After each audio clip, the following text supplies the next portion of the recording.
living and breathing this every day. You're devoting your life and your life's work to it. Tell us what you're doing and tell us why.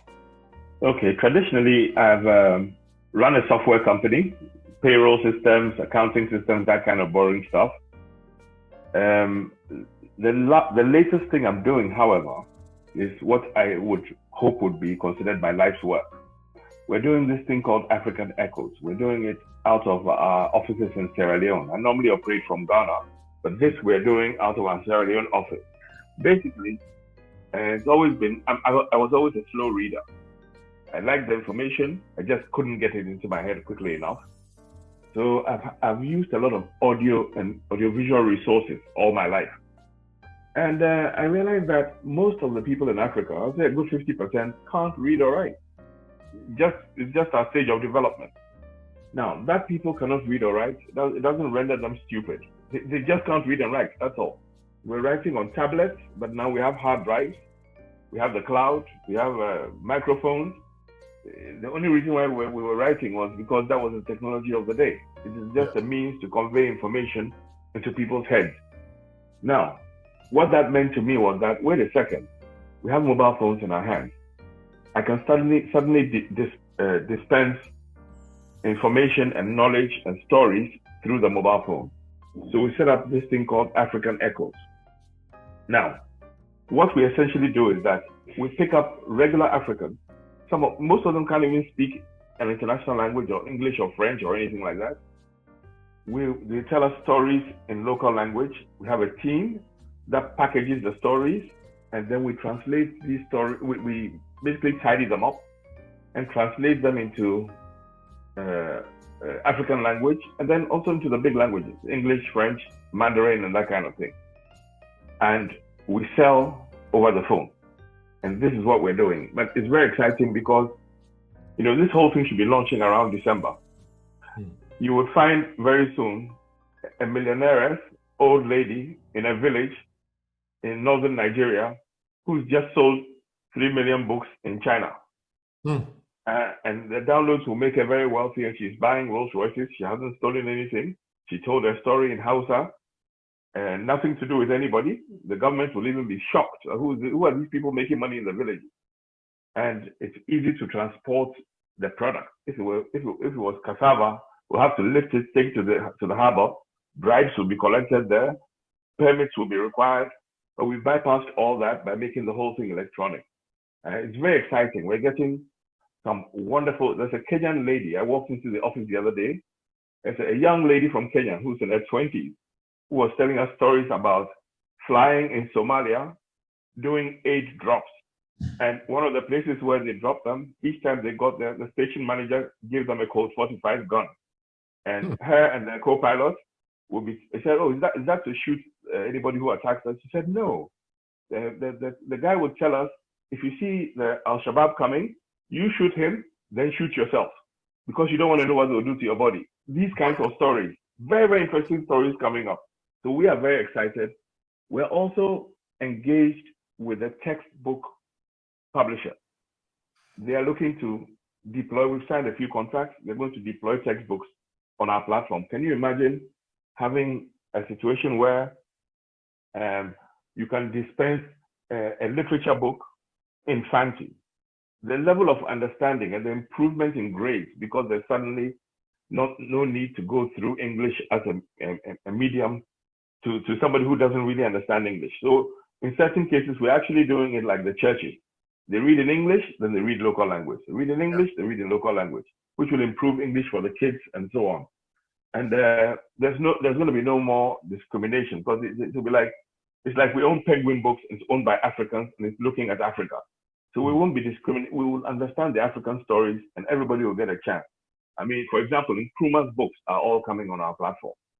All our parents who are old and dying, all their life stories are coming on our platform. And we're able to produce books in like a week, a week to 2 weeks, boom, a book is out. So it's going to be very prolific. So we're very excited about it. And it'll make money too. And everybody makes money. From the old lady in the village who told the initial story, to the young graduates who put it together as a book, to the computer programmers, to the payment system to everybody's making money. So we're happy about that. It's a very, very, very African culture to understand. The first democracy was created in Africa, the first university in Timbuktu, and all these things people don't know, and fusing it with modern technology and things that are sort of cherry picked, curated from the West, in the same way the Japanese do it, right? Merging it together to create something new. And then that was his vision. And this was a businessman, a cold, straightforward business guy who was already seeing it. And I've heard it here, there, and everywhere, all in people's different silos. But there doesn't seem to be one unified space for all this energy to come together to be something, to be a force. And am I mistaken, or is there somewhere I haven't been invited to? I don't know if anybody wants to come in there, but I mean, there's power and strength in unity and pulling all these people together, the Jides of the world, this Malian businessman of the world, as a force that can actually make this change. Maybe somebody wants to come in. Herman. Okay, here.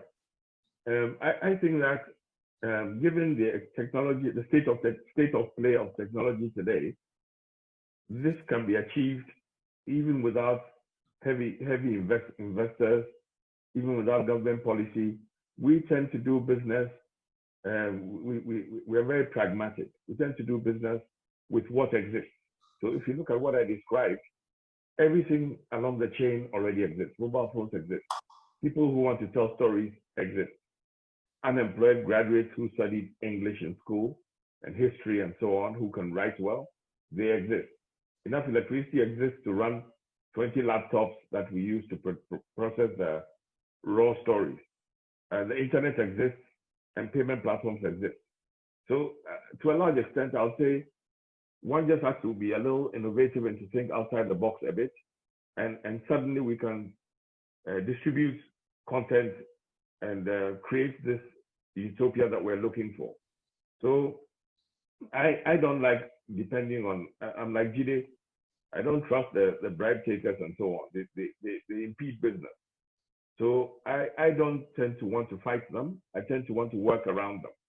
And in today's technological age, there are lots of gaps and lots of nooks and crannies through which one can operate without engaging the system.